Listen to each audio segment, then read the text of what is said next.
بہت سارے لوگ ایسے ہیں جنہیں صحیح بات کا پتہ چل گیا ہے، وہ فیصلہ کرنے میں دیر کر رہے ہیں، انہیں سمجھ آ گئی ہے کہ بہتر یہی ہے کہ میں وقت پہ مسجد آیا کروں، انہیں سمجھ آ گئی ہے بہتر یہ ہے کہ سویرے اٹھ کے نا واٹس ایپ بعد میں دیکھوں، پہلے قرآن پاک کی زیارت کر لیا کروں۔ سمجھ انہیں ہے، سمجھ ہے کہ باتیں زیادہ کرنے سے بہتر ہے درود و سلام زیادہ پڑھا جائے، پتہ انہیں ہے، وہ فیصلہ ہی نہیں کر رہے، ارادہ نہیں بنا رہے، توجہ نہیں کر رہے۔ جب بہت زیادہ بندہ دنیا داری میں الجھ جاتا ہے نا، بہت زیادہ، آسانیاں تو بندے کو جینے نہیں دیتی۔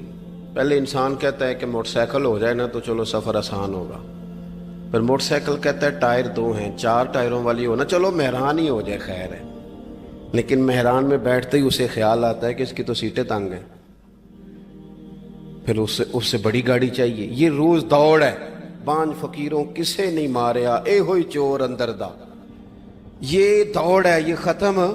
حضرت ابوبکر صدیق رضی اللہ تعالیٰ عنہ امیر تھے، ہمیں تو نا جی ایک سے ایک کھانا، اور آج یہ نہیں کھانا، آج میری مرضی کا کھانا، یہ میری مرضی کا، یہ میرے بچے کی مرضی کا، یہ فلانے کی مرضی کا، وہ خواہشات کا انبار۔ اور نفس بچے کی طرح ہوتا ہے، خواہش پوری کرو تو فوراً ہی دوسری بھی بتا دیتا ہے، دوسری پوری کرو تو تیسری کی بھی خبر دے دیتا ہے۔ ہم نا چونکہ الجھ جاتے ہیں، پھر وہ الجھاؤ ہمیں باہر نہیں نکلنے دیتا۔ اگر تھوڑا تھوڑا کر کے، میرا مطلب یہ ہے کہ زندہ رہنے کے لیے روٹی کھانی ہے نا، مثلا روٹی کا لطف کتنی دیر ہوتا ہے، جتنی دیر منہ میں چباتے ہیں، اس کے بعد ختم۔ تو کپڑا تو پہننا تھا بدن چھپانے کے لیے، اس میں وہ کدھر سے آ گئیں ساری کہانیاں جو آج بن گئیں۔ اور اتنے میں نے عجیب و غریب نظام دیکھا ہے کہ نوجوان ہے، اچھا بھلا سیاںا آدمی، کپڑے اس نے تازے سلوائے ہیں، اور 99 لوگوں نے کہا ہے صحیح لگ رہا ہے، تو صرف ایک نے کہا ہے نہیں ٹھیک لگ رہا، وہ پریشان ہو جاتا ہے، کہتا ہے اس کا کچھ کروں۔ کیوں؟ اس لیے کہ یہی سارا مقصود سمجھ لیا ہے، کپڑے پہننا، اسی میں الجھ جانا۔ میں اکثر دوستوں سے کہتا ہوں، میں خود کسی دوسرے کی بات نہیں کرتا، بہت زیادہ عمر نہیں میری، میں خود جایا کرتا تھا، شادی کوئی آ گئی تو 2-3 دن پہلے ابا جی کہتے تھے پرانے جوتے کچھ گنڈوا لا، کچھ پالش کرا لا، توڑے میں ڈال کے جانا موچی کے پاس، اس نے کچھ سیٹ کر دینے۔ اب کہاں رہ گیا جی یہ کام، چھٹی نہیں ہو گئی، اب کون سا ایسا سلسلہ ہے؟ وہ جو کہیں سے کپڑا تھوڑا پھٹ جاتا تھا نا تو اماں اس کو اس طرح پیوند کراتی تھی کہ ڈیزائن بھی بن جاتا تھا اور کام بھی چل جاتا۔ کدھر گیا وہ دور؟ لیکن تکلیف دیکھ لیں آج پہلے سے زیادہ ہے، لڑائی پہلے سے زیادہ ہے، آزمائش پہلے سے زیادہ ہے۔ کیوں؟ جتنی بھی خواہشات آپ بڑھاتے جائیں گے نا، مقصد فوت ہوتا جائے گا۔ جتنی بھی مقصود سفر کرنا ہے، گاڑی دکھانا تو مقصود نہیں نا، لیکن ہمیں وہ والی گاڑی چاہیے کہ لوگ ایک دفعہ انگلی منہ میں ڈالیں کہ وہ اس گاڑی پہ بیٹھا ہوا ہے۔